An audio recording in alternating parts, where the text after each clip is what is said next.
পায়রা বন্দর নির্মাণে ব্যয় হয়েছে প্রায় ১৫,০০০ কোটি টাকা। উদ্দেশ্য ছিল বিদেশি বড় জাহাজ ভেড়ানো, কিন্তু এত বছর ঘুরে গেছে, একটি জাহাজও ভিড়েনি। কেন?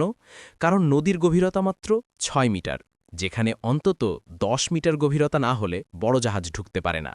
সেখানে ৬ মিটার গভীরতার পানিতে এত টাকা খরচ করে বন্দর বানিয়ে লাভ কী হল? বন্দর বানানোর পর সমাধান হিসেবে বলা হলো নদী খনন করতে হবে। অতপর ডলার সংকটের মাঝেও রিজার্ভ কেকে খরচ করা হলো আরও ৬,০০০ কোটি টাকা।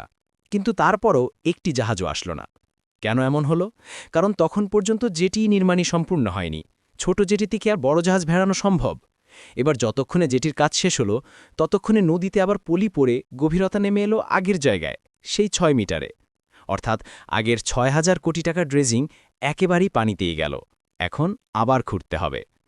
সব মিলিয়ে এখন পর্যন্ত ২১,০০০ কোটি টাকার বিনিময়ে একটি জাহাজও আসেনি। অন্যদিকে মেগা প্রকল্প কর্ণফুলী টানেল মুখ থুবড়ে পড়েছে। ১১,০০০ কোটি টাকায় বাস্তবায়নকৃত প্রকল্পটি লাভের মুখ দেখছে না, বরং দেশের গলায় কাঁটা হয়ে দাঁড়িয়েছে।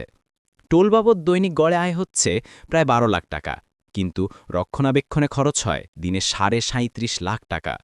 বাংলাদেশের মতো ছোট অর্থনীতির দেশে ঋণ নিয়ে এই ধরনের লোক দেখানো প্রকল্প করাকে ড. আকবর আলী খান নাম দিয়েছিলেন শুয়ারের বাচ্চার অর্থনীতি ও উন্নয়ন। সুনাগরিক.net